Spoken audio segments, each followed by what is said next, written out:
ቃል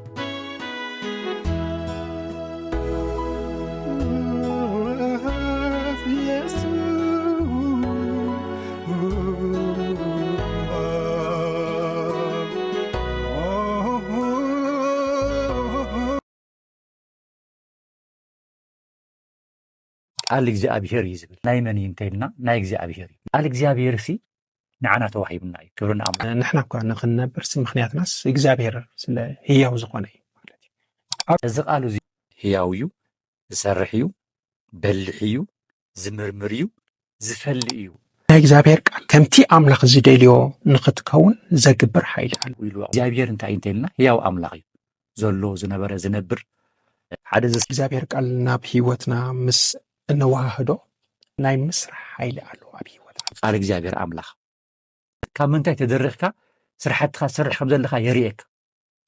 ንሕና ናይ እግዚአብሔር ቃል ክነንብቦ ከለና ተመሊሱ ከዓ ናይ እግዚአብሔር ቃል ንዓና የንብበና እዩ። እግዚአብሔር ቃል እንታይ ሰርሕ ማለት ታሪክ ጥራሕ ይኮነ ምንም ሰብ ክበፅሖ ዘይኽእል ውሽጣዊ ናይ ሰብ ቀላዕ ዘይኽእል ማንም ከርክቦ ክበፅሖ ዘይኽእል ናይ ሰብ ውሽጣዊ ነገር ኣትዩ እንታይ ይገብር ይፈላለዩ እዩ ማለት ህያው እዩ፣ ዝሰርሕ እዩ፣ ዝፈላለዩ እዩ፣ ዝቆርፅ እዩ ዝብልናዮ ስራሕትታት ኣለዎ። ግን ልዕሊ ኩሉ ክንምርመር ክንፈቅድ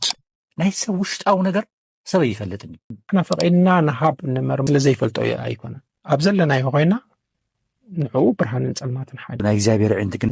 ናይ ሰባት ውሽጢ ሓሳብን ናይ ሰባት ውሽጢ መንነት ግን ክምርምር ዝኽእል ክፈልጥ ዝኽእል ነገር ግን መሳርሒ ግን የለን። አምላኽ ዕረፍቲ ብኢየሱስ ክርስቶስ ብምእማን ናይ ዘለዓለም ህይወት ክንረክብ እቲ ቃል አምላኽ ባህሪኡ ድም ዝተባሃለ እዩ።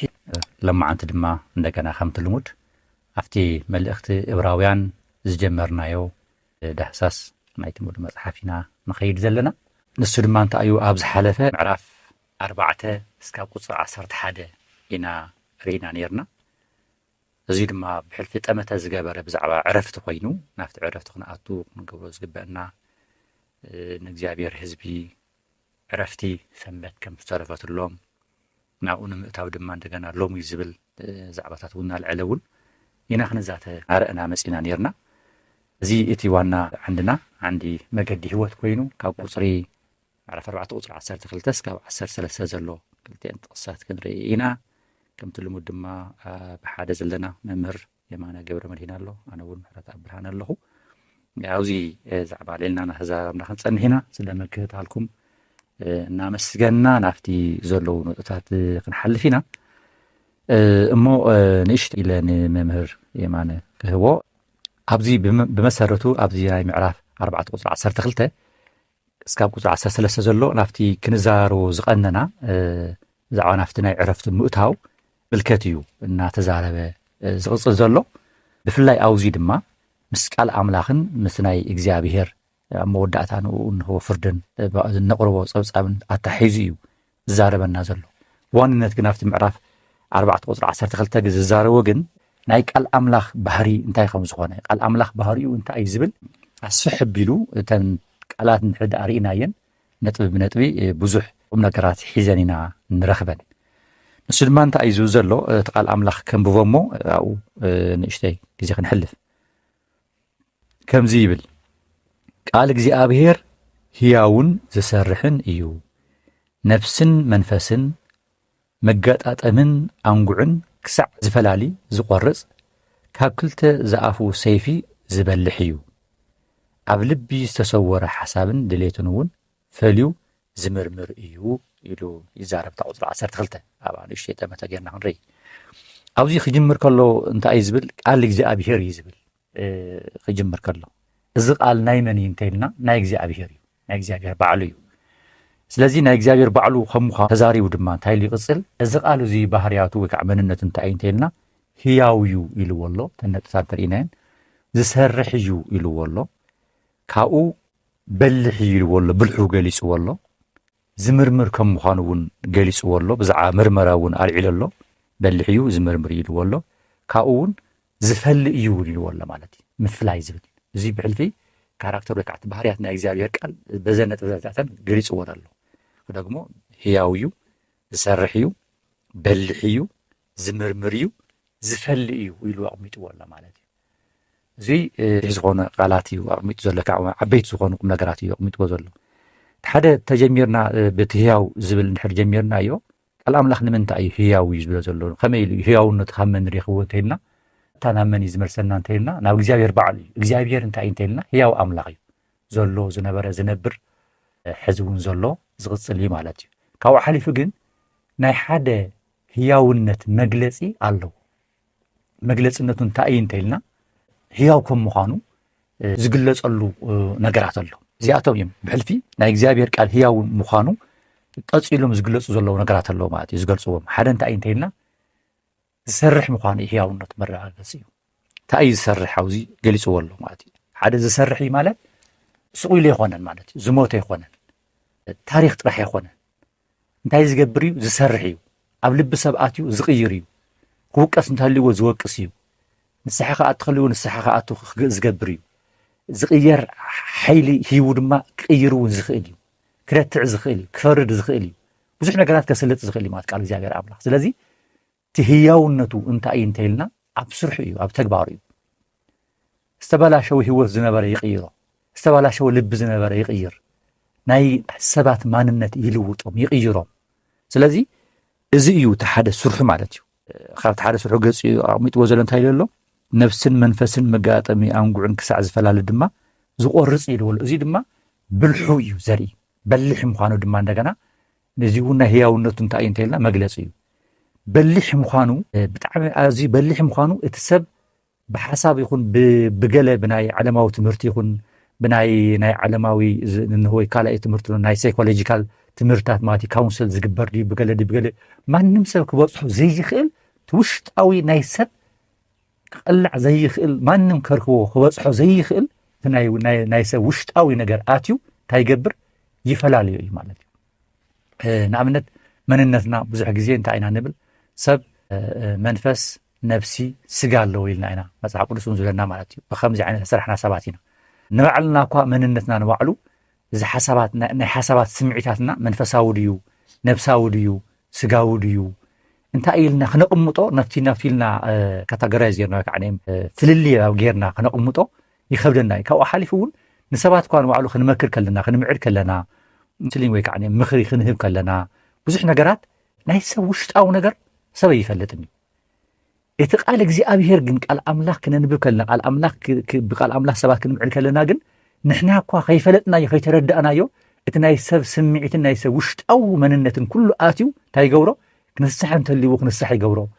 ክምለስ እንተልይዎ ክምለስ ይገብሮ ክቕየር እንተለዎ ዝቕይሩ ሓሳባት ክቕየር ይገብሮ ማለት እዩ ንሕና ማቸም ዝዘረብ ዘለ ሰብ ዘይክርዶ ይኽእል እቲ ሰብ ካውንስል ዝገብር ዘሎ ብቃል ኣምላኽ ካውንስል ዝገብሮ ዘሎ ሰብ ዘይክፈልጦ ይኽእል እዩ ዘይክንፈልጦ ንኽእል ኢና ነቲ ሰብ ግን ይበፅሐሉ ውሽጣዊ ነገሩ ክቕይሮ ይገብሮ ማለት እዩ ካብኡ ሓደ መዓልቲ ከምዚ ገይሩ ቃል ኣምላኽ ከምዚ ገይሩ ክስባክ ከለኹ ከምዚ ቃል ኣምላኽ ክሰምዖ ከለኹ ውሽጠይ ተቐይሩ ውሽጠይ ተንኪፍኒ ውሽጠይ ከምዚ ኢሉ ዝብል ምስክርነታት እውን ንሰምዕ ኢና ምክንያቱ ቃል ኣምላኽ ውሽጣዊ ነገር መገጣጠምታትን ሕዘውዚ ከም መግለፂ ኣቕሚጥዎ ዘሎ መንፈስን ነፍስን ይፈሊ መገጣጠሚ ኣንጉዕን ክሳዕ ዝፈላለዩ ይብሎ እዚ ሕዚ እቲ ናይ ሰብ ሰለስተ ፓርቲ ኣቕሚጥዎ ዘሎ ማለት እዩ መንፈስ ነፍሲ ስጋ ኣንጉዕን ኢልዎ ዘሎ ማለት እዩ እዚ ኩሉ ፍልይ ኣቢሉ ዘቕምጥ እዩ ማለት እዩ ስለዚ መርማሪ እዩ ቃል እግዚኣብሔር ኣምላኽ ኢሉ ኣቕሚጥዎ ሎ ትስርሑ ሓደ ክሻዕ ውሽጢ ድማ ምእታው ትብልሒ እዩ ማለት እዩ ስለዚ ህያውነቱ ዝሰርሕ እዩ በልሕ እዩ ካብኡ እውን እንታይ ኢሉ ገሊፅዎ ካብ በልሒ ሓሊፉ ኣብ ልቢ ዝተሰወረ ሓሳብ ድሌትን እውን ፈልዩ ዝምርምር ኢልዎ ኣሎ ማለት ሓደ ይፈሊ እዩ ማለት እዩ ዝፈሊ ዝብል እውን ካልእ ባህሪ ናይቲ ቃል ኣምላኽ እዩ ይፈላለዮ ውሽጣዊ ናይ ምእታው ናይ ብልሕል እኒሄዎ ካብኡ ከዓ ይፈላለዮ ናይ ስጋ ድዩ ናይ መንፈስ ናይ ነፍሲ ድዩ ገለታት ኢሉ ኩሉ ነገራት ኣይገብሮ ይፈላለዮ ካብ ኣምላኽ ድዩ ካብ ካልእ ኢሉ ኩሉ ነገር ክፈላለዮ ይገብር ማለት እዩ ስለዚ ናብቲ ሓቀኛ ዝኾነ ናብቲ ፈልዩ ድማ ናብቲ ሓቀኛ እምነትን ናብቲ ሓቀኛ መስርዕ ናይ እግዚኣብሔር ፍቓድን እውን ይመልስ እዩ ንደቂ ሰባት ይፈላለዩ ማለት እዩ ካብ ምድንጋር ካብ ዘይፀረየ ነገራት ኩሉ ማለት እዩ ህይወት ብቃል ኣምላኽ እንድሕር ተመሪሓ ካብ ደንገርገር እውን ትወፅእ እያ ማለት እዩ ምክንያቱ ይፈሊ ቃል ኣምላኽ ንፅረ ብር የርእየካ ግልፂ ገይሩ የርእየካ ዝተሓበአ ነገር ይህሉን እዩ ማለት እዩ መንነትካ የርእየካ መገድካ የርእየካ ሓሳባትካ የርእየካ ልብካ የርእየካ ድራኸኻ የርእየካ ንምንታይ ካብ ምንታይ ተደሪኽካ ስራሕትካ ዝሰርሕ ከም ዘለካ የርእየካ ስለዚ ንኸይትጋገ ትክክለኛን ቁኑዕን መስመር ንኽትከይድ እውን ዝገብረካ እዩ ማለት እዩ ቃል እግዚአብሔር አምላኽ ይፈልዮ ስለዚ ምፍላይ ክንጽገም ከለና ናብ መንና ከንከይከለና እንተልና ናብ ቃል አምላኽ ከይልና ማለት ሓሳባትና ምፍላይ ተሸጊርና ካብ አምላኽ ድዩስ ካብ ስጋ ካብ ናይ ጸላእ ድዩስ ካብ ምንታይ ናብ ዝብል ናብ ማንም ክንከይድ አየለና እዩ ቃል አምላኽ ይነግረና እዩ ቃል አምላኽ ይምህረና እዩ ይፈልዩ ይነግረና እዩ ስለዚ ይፈልዩ ካብኡ ድማ ምምርማር እውን ኣሎ ማለት ተኻሊ ባህሩ ድማ ዝምርምር እዩ ይምርምረና ይፍትሸና መንነትና ዘበለ ኩሉ የሪአና ነጽዮር የሪአና ማለት ካብኡ ዝሕባእ ነገር ድማ አይህሉን ይሞ እዚ ቃል አምላኽ እዚ ብከምዚ ተገሊጹ ኣለማ ስለዚ እንታይ እዩ ዝምህረና ዘሎ ማዕረኽ እንደይ ቃል እግዚአብሔር አምላኽ ማዕረኽ እንደይ ንህይወትና አገዳሲ ምዃኑ ማዕረኽ እንደይ ኣብ ህይወትና ዓብይ ግደ ከም ዘለዎ እዩ ስለዚ ከይንጋገ ከይንደናገር ከይንስሕት ህይወት አይና እዩ ህይወት ዝህብ አይና እዩ ዕንወት ናብ ዕንወት ዘኸይድ ዝብል ነገር እንድሕር ኣደዲና ናብ ማንም ክንከይድ ኣይጽበየናን ማለት ናፍቲ ህያው ዝኾነ ቃል አምላኽ ክነንብቦን ክነኳማስዖን ክንፈልጦን አንቢብና ድማ ክንኣምኖን ብኡ ድማ ክንፍተሽን ክንምርመርን ፈቃደኛታት ኮይና ቃል እግዚአብሔር አምላኽ እዚ ዓብዩ ህይወትና ትርጉም ዘለዎ እዩ መምርሒና እዩ ፈዋሲና እዩ መድሓኒና እዩ ገሳጺና እዩ ዝምህረና እዩ ዝምርምረና እዩ ሞ ቃል አምላኽ ኣብ ህይወትና ዓብዩ ትርጉም ከም ዘለዎ ኣሚንና ነዚ ነገር እዚ ዓብይ ኣቃልቦ ክንቦ ከም ዘለዎ እዩ ዝነገረና ዘሎ ስለዚ ካብዚ ቀፂልና መምህር የሙን ክህቦ እዮሞ ኣብዚ ውስኽ ዘለዎ ነገር ወሲኹ ድማ ናፍቲ ቁፅሪ 13 ክንሰግር ኢና ኣብኡ ዘሎ ሓሳብ ድማ ከርኢና ማለት እዩ ውስኽ ነገር እሺ ኣራይ ኣብቲ ቃል አምላኽ ድማ ንኸም ዝኣቱ ድም ወይ ኣይኣቱን ንማንኛውም ነገር መፍረዲ ወይ ድማ መፍለይ ባዕሉ ቃሉ ከም ዝኾነ ኣብዛ 12 ክፍሊ ይናገር ኣሎ ማለት እዩ ስለዚ ህያዊ ከምቲ ቅድም መጋቢ ምሑር ዝገለጾ ቃል አምላኽ ሲ ህያዊ ምክንያቱ ካብ አምላኽ ስለ ዝወፅእ ዘሎ ማለት እዩ እግዚአብሔር ህያዊ ሐዋርያት እንታይ ኢሎም ኣለዎ ኣብቲ ግብረ ሐዋርያት ንሕናስ ብኡኢና እንንቀሳቐስን እንዋሳወስን ዘለና ኢሎም ሰብ ከማን ንሕና እኳ ንኽንነብርሲ ምክንያትናስ እግዚአብሔር ስለ ህያው ዝኾነ እዩ ማለት እዩ ቃሉ ድማ እንታይ እዩ ማለት ህያዊ ዝሰርሕ እዩ ስለ ዝሰርሕ ድማ ናብቲ ዕረፍቱ ንኽኣቱ ነቲ ቃል እግዚአብሔር ከኣነ እንደገና ኣብዚ ቦታ እዚ ኣብ ቃል አምላኽ ኣትኩረት ክገብሩ ከም ዘለዎም ዝናገር ሓሳብ እዩ ዘለዎ ማለት እዩ ካብኡ ከዓ ዝሰርሕ እዩ ህይወት ንኩሉ ናይ መጀመርያ ከምቲ ኣብ ዮሃንስ ምዕራፍ 1 ዝገልጾ ንኩሉ ነገር መጀመርታ ቃል ነበረ ኢሉ እዩ ዝጀምረና እሞ ህያው እዩ ንማለት ምንም ብዙሕ መረዳእታታት እዩ ዘለዎ ከዓ ይሰርሕ እዩ ከዓ ይብለና ኣሎ ዝሰርሕ ማለት ምስ ክትቅበሎ ከለኻ ወይ ምስ ህይወትካ ክትዋሃዶ ከለኻ እቲ ናይ እግዚአብሔር ቃል ኣብቲ ህይወት ሰብ እንታይ ናይ ምቅዳስ ሓይሊ ኣለዎ ህይወት ናይ ምሃብ ሓይሊ ኣለዎ ከምቲ አምላኽ ዝደልዮ ንኽትከውን ዘግብር ሓይሊ ኣለዎ ማለት እዩ ንኣብነት ሓደ ሰብ መድሓኒት ክወስድ ሓሚሙ ተኮይኑ ነታ መድሓኒት ብትክክል እንድሕር ተፈሊጣ ንዓ ትኸውን መድሓኒት ድማ እንድሕር ብትክክል ተኣዚዛ ሞታት ዝተኣዘዘት እንድሕር ወሲድዋ ኮይኑ እንታይ ይኸውን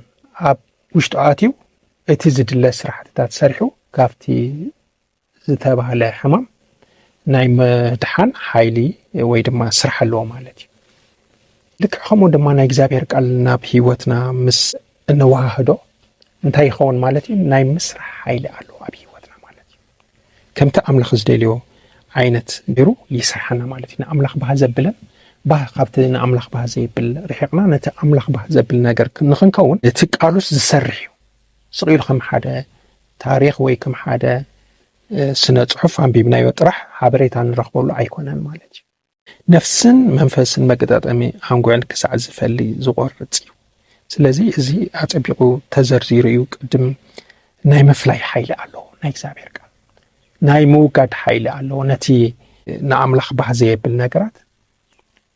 ኣብ መንጎኦም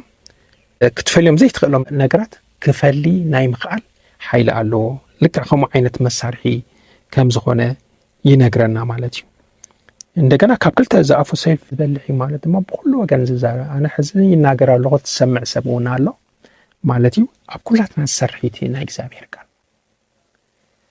ብክልተ ኣንፈት ናይ ምስራሕ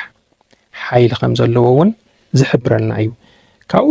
ኣብ ልቢ ዝተሰወረ ሓሳብን ድሌትን ፈልዩ ዝምርምር እዩ ናይ እግዚአብሔር ቃል በመሰረቱ ንሕና ናይ እግዚአብሔር ቃል ከነንብቦ ከለና ተመሊሱ ናይ እግዚአብሔር ቃል ንዓና ይንበበና እዩ ማለት እዩ ተመሊሱ ንዓና ናይ እግዚአብሔር ቃል እንታይ ይገብረና እዩ ይምርምረና እዩ ማለት እዩ መቸም ጥዑይ ህይወት ብኣካላዊ በዚ ሰውነትና ጥዑይ ህይወት ንኽህልዎ ሰብ ኖርማሊ ሓኪማት ሓኻይም ዝዝቦ ነገር ኣሎ ኣበየናይ ግዜ በየናይ ሰዓት እንታይ ክንምርመር ከም ዘለና በብእዋኑ በየናይ ግዜ ቼክ ክንገብር ከም ዘለና ዝምኽሩና ነገራት ኣሎ ንምንታይ እዩ ነቲ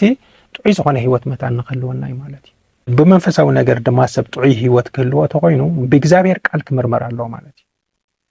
ቃል ኣምላኽ ክምርምረና ኣሎ ቃል ኣምላኽ ክምርምረና ተኮይኑ ከዓ ንሕና ክነንብቦ ከለና ማለት እዩ ተመሊሱ ንዓና እንታይ ኣሎ ናይ ምምርማር ነገር ኣሎ ስለዚ ክምርምር ከሎ ትዘይ መርሚሩ ሕመቕና ጥራሕ ነጊሩ ክገድፈና እውን ኣይኮነን ከም ተቀድም ዝበልናዮ ህያዊ ዝሰርሕ እዩ ዝፈላለዩ ዝቆርጽ እዩ ዝበልናዮ ስራሕትታት ኣለዎ ኣብ ህይወትና ዝሰርሖ ማለት እዩ ግን ልዕሊ ኩሉ ክንምርመር ክንፈቅድ ኣለና ማለት እዩ እና ናይ ምምርማር ስራሕ ኣለዎ ማለት እዩ ስለዚ እምበኣር እዞም ሰባት እዚኣቶም ናብቲ ዓረብታ ንኽኣትዉ እንተኮይኖም በዚ መገድታት እዚ ነቲ ቃል ኣምላኽ ኣብ ህይወቶም ርእሶም ከጋልጽ ኣለዎም ማለት እዩ ነቲ ቃል ኣምላኽ ማለት እዩ ንሓኪም ጥራሕና ወፂና ዝኾነ ሰውነትና ክመራምረና ገለ ንቦ ኢና ልክዕ ከምኡ ከዓ ንኣምላኽ ማለት እዩ እዚ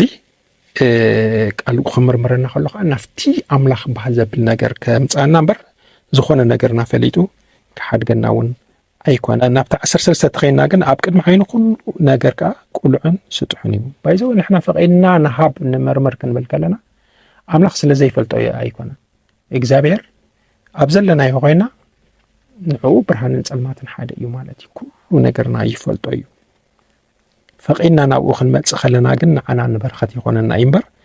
ኣብ ቅድሚ ኣምላኽ ኣብቲ መወዳእታ ዘመን ብፍላይ ዘይቀርብ ፍጡር የለን ማለት እዩ ኣብ ቅድሚ ዓይኑ ኩሉ ግሉጽ እዩ ሓደ ዝተሰወረ ነገር የለን እግዚአብሔር ካብቶም ሓደ ባህርያት ናይ እግዚአብሔር እንታይ ኩሉ ፈላጢ እዩ ስለዚ ካባይ ካብ የማን ዝተሰወረ ነገር ንኣምላኽ ምንም ነገር የብሉን ማለት እዩ ኩሉ ይፈልጦ እዩ ኣብ ልብና ከሎ ገና ብኣፍና እኳ ከይተዛርብና ከለና ሓሳባትና ዝፈልጥ ሰብ ክነተሃለን ንኽእል ንኣምላኽ ግን ብኸምኡ ዓይነት ነገር ባህርያቱ እንታይ እዩ ዝገብሮ ነገርናስ ኩሉ ኣብ ቅድሚኡ ጥራዩ ከም ዝኾነ ስጡሕ ከም ዝኾነ ቁሉዕ ከም ዝኾነ እዩ ዝገብሮ ካብቲ ናቱ ባህሪ ማለት እዩ ካብ እግዚአብሔር ዝሕብሓ ፍጡር የለን ንዕኡ ከዓ ኢና መልሲ እንህብ ኣብ መጨረሻ ኣብ ቅድሚ እግዚአብሔር ብዛዕባ ኩሉ ነገር እንታይ ኣለዎ ማለት እዩ ሰብ ሓላፍነታዊ ተገይሩ እዩ ፍቃድ ዘለዎ እንተገና ሓላፍነት ዝወስድን ተገይሩ እዩ ተፈጢሩ ሰብ ማለት እዩ ንዝገብሮ ኩሉ እንታይ ኣለዎ ፍቃዱ ክመርጽ ሓላፍነት ኣለዎ ንሰብ ፕላስ ድማ ነቲ ዝገብሮ ነቲ ዝመረጾ እውን ግን እንታይ ኣለዎ ማለት እዩ ሓታትነት ኣለዎ ማለት እዩ ኣብ ቅድሚ ኣምላኽ ዘይቀርብ ፍጡር የለን ኣብ መወዳእታ ገና ኣብዚ ከለና ዝመኽረና ሕጂ እንታይ እዩ ህይወትና ዝተኻኺልና ከም ቃል ኣምላኽ ኮይና ነቲ ንኣምላኽ ዘይኽብር ነገር ኣርሒቕና ናፍቲ እግዚአብሔር ዘዳለዎ ዕረፍቲ ንኽንኣቱ እዩ ዝመኽረና ዘሎ ነገር ግን በትኾነ በቲ ግን ኣብ መወዳእታ ኣብ ቅድሚ ኣምላኽ ከዓ እንታይ ኢና ንኸውን ጸብጻብ ንህብ ኢና ሕጂ ጸብጻብ ክትህብ ከለኻ ንኣብነት ኦዲት ዝበሃል ከም ንፈልጦ ዝወፅእ ኣሎ ኣታዊ ኣሎ ገለ ኩሉ ተቐርቦ ማለት እዩ ልክዕ ከም ዘለዎ እንድሕር ዘይቐሪብካዮ ኣብ ቅድሚ ኦዲተር ካልእ መዋፅእ ይብልካን በቃ ከምታ ዘላታ ምቕራብ ጥራሕ እዩ ዘለካ ብትኽክለኛ ከምታ ዘላታ ስለዚ ከዓ እንድሕር ክሰማማዕ ኮይኑ እቲ ሚዛን ናይቲ ሒሳብ ማለት እዩ እሞ ኣብ ቅድሚ ኣምላኽ ከዓ የሕዋተይ ጸብጻብ እንህቦሲ ኣብ ቅድሚ ፈላጥ ዝኾነ ኦዲተር ኣይኮነን ካብኡ ንላዕሊ ዝኾነ ኣብ ቅድሚ ኣምላኽ ኢና እንህቦ እሞ እምበኣር በቲ ዝሃበና መገዲ ሁሉ ዘዳለዎ ናይ ዘለዓለም ዕረፍቲ እግዚአብሔር ዘዳለዎ ብጎይታ ብኢየሱስ ክርስቶስ ንዕኡ ኣብዚ ምድሪ ዝኸለና ተሰማሚዕና ነቲ ናይ ዘለዓለም ህይወት ድማ ወረስቲ ክንከውን ዕረፍቲ ክንረክብ እዩ እግዚአብሔር ሕጂ እውን ንሰማዕቲ ንዓይን ዝፅዋዕና ዘሎ እግዚአብሔር እሞ እዚ ኢለ ንሓወይ ምሑር ገቦ እሺ ምታባረካ ይሙን ንእሽተይ ነገር ኣብቲ ቁፅሪ 13 ወስኹሞ ካብኡና መጠቃለሊ ገጽና ክንከይድ ኢና ከምቲ መምህር ይሙን ዝበሎ أفتي قطري 13 زقص زلو بزعبا أتحيز بزعبا نا እግዚአብሔር መንነቱን ይገልጻልናል እዚ እግዚአብሔር ምን ይውዝብል ብሕልፊ ድማ ምስ ደቂ ሰባት ተታሒዙ ንሕና ኣብ ቅድሚ እግዚአብሔር ድማ እንታይ ኢና ዝብል እዩ ከእግዚአብሔር ከመይ ይርአና ዝብል እዩ ኣብ ቅድሚ ዓይኑ ዝብል ኣሎ ኩሉ ነገር ቅሉዕን ስጡሕን እዩ እምበር ይብል ሓደ ብዛዕባ ዓይንቲ እግዚአብሔር ዝብል ኢሉ ኣሎ ማለት እግዚአብሔር ኩሉ ነገር ይፈልጥ ኩሉ ነገር ይርኢ እዩ ንዝብል እዩ እግዚአብሔር ብዛዕባ እግዚአብሔር ዓይንቲ ክንርኢ ከለና ክንብል ከለና ዓይኒ ንምንታይ ይጠቅም እንተይልና ንምርኣይ እዩ ናትና ምርኣይ ውስን እዩ ተወሰነ ነገርና ንርኢ ደቂ ሰባት ናይ ዝኾነ ማለት እዩ ካዋ ሓሊፉ እውን ቴክኖሎጂ ተሓጊዝና እውን ብዙሕ ነገራት ርሕቀት ዝኸይድ ነገር ክንርኢ ክመርመር ከም ዝኽእል ተበፂሑ ኣሎ ብዛ ዓለም እዚ ዋላ ካብዚ ዓለም ወፃእ እዚ ብዙሕ ነገር ሲሄድካ ገለ እውን ማለት እዩ ግን ኣብዚ እንታይ ኢልናሉ ናይ እግዚአብሔር ዓይንቲ ግን ብሕልፊ ግን ናይ ሰባት ውሽጢ ሓሳብን ናይ ሰባት ውሽጢ መንነት ግን ክምርምር ዝኽእል ክፈልጥ ዝኽእል ነገር ግን መሳርሒ ግን የለን ኣብነት ናይ ሰባት ሓሳባት ድርኺ ትሕዚ ቤት ፍርዲ ዋላ ገለ እውን መፂኻ ንምንታይ እዩ ከምዚ ገይሩ ወቢልዎ ገለ ዝብል እቲ ኢንቴንሽኑ እቲ ተደራኽኡ እንታይ እዩ ዝብል ንምምርማር ይፍተን እዩ ተወሰነ ክፍለጥ ይኽእል እዩ ከምዚ ካብ ዝተወጊሱ እዩ በዚ ጌርካ ኣሎ ዘማሳኸሩሉ ገለ ዝብል ማለት እዩ ሚኢት ብሚኢቲ ካብ ሚኢቲ ግን እቲ ትኽክለኛ ናይ ደቂ ሰባት ሓሳብ ናይ ደቂ ሰባት ውሽጣዊ ነገር ግን ኣይ ከም ዘሎ ግን ክፈልጥ ዝኽእል እግዚአብሔር ጥራሕ እዩ ክብርና ኣምላኽ ይኹን እሱ ጥራሕ ዝርኢ እሱ ጥራሕ ዝፈልጥ ማለት እዩ ስለዚ እግዚአብሔር ፍልጠቱ ኣብቲ ደቂቕ ንብሎ ነገር እኳ ማለት እዩ ኣብ ኩሉ ዓይኑ ኣብ ቅድሚ ዓይኑ ኩሉ ነገር ቁሉዕ እዩ እሱ ጥራሕ እዩ ማለት እዩ ዝሕባእ ነገር የለን ይዝበልና ዘሎ ማለት እዩ ናይ እግዚአብሔር ሓደ ኩሉ ዝርኢ ምዃኑ ኩሉ ዝፈልጥ ምዃኑ ካብቲ ናይ እግዚአብሔር ባህርያት ኢልና ማለት እዩ ኣብ ኩሉ ቦታ ዝርከብ ኩሉ ድማ ዝፈልጥ ኢልና ኢና እቶም ናይ እግዚአብሔር ከብልዎ ዝኽእሉ ኩሉ ነገር ዝፈልጥ እዩ ኣብ ኩሉ ነገር ዝነብር እዩ ወይ ከዓ ዝርከብ እዩ ዝብሉ እዚኣቶም ካብቶም ሓደ እግዚአብሔር ማንነቱ ዝገልጹ እዮም ስለዚ ከምዚ ስለ ዝኾነ ይብል ዝሕባእ ነገር ፍጡር ድማ የለን ንፍጡር ንኩሉ ፍጡር እዩ ኣብ ቅድሚኡ ዝሕባእ ነገር ፍጡር የለን ኩሉ ነገር ቅሉዕ ስጡሕን እዩ ስለ እምበር ካብ እግዚአብሔር ዝሕባእ ፍጡር የለን እዩ ዝብል ስለዚ ንዕኡ ከዓ ኢና መልሲ ንህብ ኢልዎ ኣሎ ሓንቲ እውን መምህር ይሙን ይድዎ ኣሎ ማለት እዩ ንማና ፍሉጥ ዝኾነ ኦሪተር ዝኾነ ንእግዚአብሔር እዩ ማለት እዩ ግን ሓደ ተስፋ ግን ኣለና ሓደ ጽቡቕ ዝኾነ ተስፋ ማለት እዩ ናብዚ ምላሽ እንህቦ እግዚአብሔር ከዳልወና ዝኽእል ነገር ግን ልዕል ኢሉ ቁጥሪ 12 ገሊጽልና ኣሎ ብጋንኡ ክምርምረና ዝኽእል ክፍትሸና ዝኽእል ከሳኸለና ዝኽእል ናብ ንስሓ ክመርሐና ዝኽእል በቲ ቃል ኣምላኽ ክንምርምር ፈቃደኛታት ክንከውን ኣለና ማለት እዩ ስለዚ እቲ ናትና ኦዲት ኣብ ቅድሚ እግዚአብሔር ዝቐርብ ዘበለ ፀብፃብ እንህቦ ጽቡቕ ክኾነና እንተኮይኑ ብሓፂሩ ጥዑይ ህይወት ክህልወና ጽቡቕ ህይወት ክህልወና እንድሕር ደኣ ንደሊ ኮይና ከምኡ እዩ ተብቅሜና ዘሎ እቲ ዝርአና እቲ ዝፈጠረና ኣምላኽ ካብ ቅድሚኡ ዝሕባእ ፍጡር የለን ኢሉ ኣሎ ማለት እዩ ካብ ቅድሚ ኣምላኽ ክንሕባእ ኣይንኽእልን ካብ ኣምላኽ ክንስወር ኣይንኽእልን ካብ ዓይንቲ እግዚአብሔር ክንስወር ኣይንኽእልን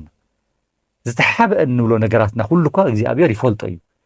ንማንም ዘይካፈልናዮ ነገራትና ንሕና ጥራሕ ንፈልጦ እኳ ማለት ዋላ ንሕና እውን ዘይንፈልጦ ነገር እውን እግዚአብሔር ዝፈልጦ ነገር ክህሉ ይኽእል ንሕና እኳ ዘይንፈልጦ ልክዕ ኢልና ዘቐመጥናዮ እግዚአብሔር ግን ብቃሉ ፈትሹ ልክዕ ይኾነን ክብለና ይኽእል ማለት እዩ ይምርምረና እዩ ይፈልጦ እዩ ክብርን እግዚአብሔር ይኹን ስለዚ ባዕልኹ እንደዚህ ዝፈልጥ ኣምላኽን ዝፈጠረና ኣምላኽ ካብ ኩሉ ንላዕሊ ንሱ ስለ ዝፈጠረና ብዛዕባ መንነትናን ሓሳባትናን ኩሉ ነገራትና ዝርድኦን ዝፈልጥን ካብና ንላዕሊ ንሱ እዩ ግን እቲ ሓደ ዓብዪ ተስፋ ኣነ ሕዚ እዚ ክሕልፎ እውን ዝደሊ እንታይ እዩ እንተኢልና ክንፈርሕ ጥራሕ ዘይኮነስ ክንብድበል ጥራሕ ዘይኮነስ እቲ ዓብዪ ተስፋና ግን ኣቐዲሙ እቲ ዝበልናዮ ነገር ኣሎ ማለት እዩ ኣነ ይኹን መምህር ይሙን ዝበልናዮ ነገር ኣሎ ማለት እዩ ቃል እግዚአብሔር ሲ ንዓና ተዋሂብና እዩ ክብርና ኣምላኽ ይኹን እንታ ክገብረና ክፍትሸና ክመዝነና ክቅድሰና ዝውገድ ካብ ህይወትና ከውግድ ዝርሕቕ ከርሕቕ ዝቁረፅ ክቆርፅ ዝትከል ክተክል ዝህነፅ ክሃንፅ ጥራሕ ካባና ዝፅበይ እንታይ እዩ ንቃል ኣምላኽ ክነንብብን ክንእዘዝን ፈቃደኛታት ክንከውን ይግባአና ማለት እዩ ቃል ኣምላኽ ክምርምረና ድማ ክንፈቅድ ኣለና ማለት እዩ ቃል ኣምላኽ መርሚርና በቲ ዝመርመረና መሰረት ድማ ንዕኡ ምላሽ ክንህብ ይግባአና ማለት እዩ ስለዚህ እዚ እንተጌርና ኣብ ቅድሚ እግዚአብሔር እንቀርቦ ጸብጻብና እግዚአብሔር እንቀርቦ ሞዳታ እንቀርቦ ነገር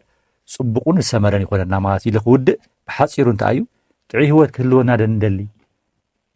ኣብ ቅድሚ እግዚአብሔር ጽቡቅ ዝኾነ ጸብጻብ ክንቀርብ ደንደሊ ኣቀዲምና በቃል ኣምላኽ ህይወትና ክምርመር ክንፈቅድን በቃል ኣምላኽ ክንንብብን ክንእዘዝን በቲ ዝመርመረናን ዝፈተሸናን ፈላለዩ ዝቐመጡ ነገራት ኩሉ ድማ ስግምታት ወሲድና ህይወትና ኩሉ ክንዕሪ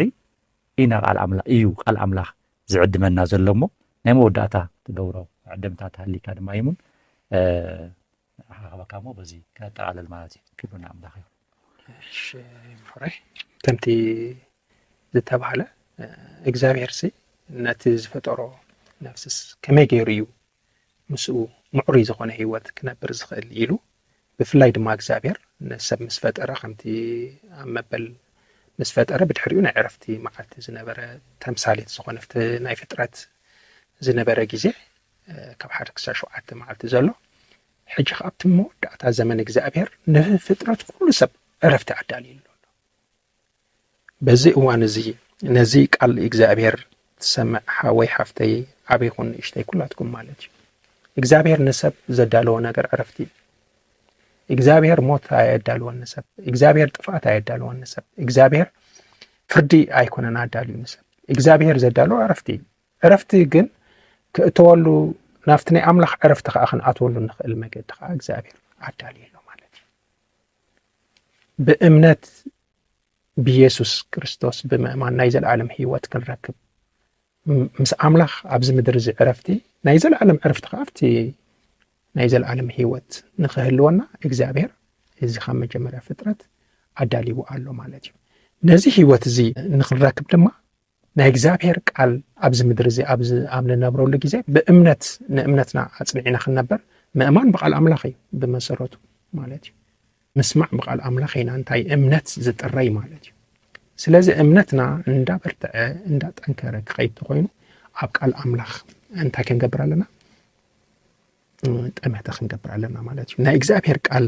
ጠመተን ክንገብር ድማ እንታይ እዩ እቲ ቃል ኣምላኽ ባህሪኡ ከም ተቀድም ዝተባሃለ ህያው እዩ ዝሰርሕ እዩ ይሕዋተይ እንኳን እግዚአብሔር ዝፈጠሮ ኳስ ፍጥረት ኳስ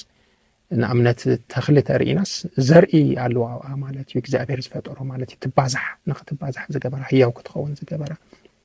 እንድሕር ተተኺላ መሊሳ ህይወት ክትገብር ስለዚ እቲ ህያው ዝኾነ ናይ ህይወት ፈልፋሊ ዝኾነ እግዚአብሔር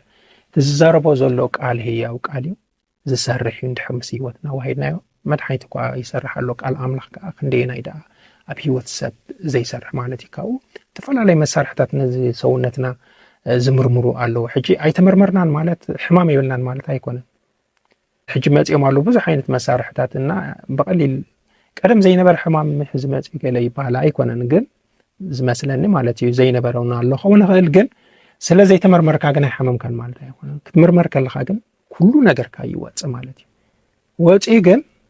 በቃ ዝሕማም ኣለካ ተባሂሉ ሳውጠጡን ማለት ኣይኮነን ብፍላይ ናይ ቃል ኣምላኽ ድማ ንዕኡ ዝኸውን ፈውሲ ስለ ዘለዎ እዩ እግዚአብሔር ማለት እዩ እቲ ፈውሲ ድማ ቃል ኣምላኽ እዩ ስለዚ ክነንብቦ ከለና ባዕሉ ይምርምረና እሞ ናፍቲ ቃል ኣምላኽ ክንምለስ ንቃል ኣምላኽ ኣቓልቦ ክንገብር ናፍቲ እግዚአብሔር ዘዳለዎ ህይወት ድማ ክንኣቱ እግዚአብሔር ሕጂ እውን ፈቃር ዝኾነ ኣምላኽ ንኩሉ ሰብ ዘፍቅር ኣምላኽ ከምኡ ገይሩ ይዛረበና ኣለሞ ናፍቲ ቃሉ ንኽንምለስ ኩላትና በዚ እዋን እዚ ክዕድመኩም ይደሊ ማለት እዩ እግዚአብሔር ተመስገን ይሁን ክብቲና ልዕልና ዘለና እምበኣር በቃል ኣምላኽ ክንምርመር ፈቃደኛታት ንኹን ምርመራና ረኺብና ድማ ነቲ ሕክምናና ነቲ ቃል ኣምላኽ ዝእዘልና ስጉምቲ ብምውሳድ ህይወትና ኸጥዒ ህይወት ክንረክብ ቃል ኣምላኽ መርሚሩ ሕማምና ዝነገረና ሓጢኣትና ድማ ንሓጢኣትና መድሓኒት ድማ ክርስቶስ ምዃኑ ይዛረበና እሞ ነዚ ነገር ዘቃልቦ ክንገብር ደጊምና ፃውዒትና እናቕረብና ናይ ሎም መዓልቲ ዝነበረና መደብ ኣብዚ ዛዚም ኣለና ተመሳሳሊ ድማ ኣብ ዝቕፅል መደብ ክንራኸብ ኢና መድሓን ቀኒ እዩ እግዚአብሔር ይመስገን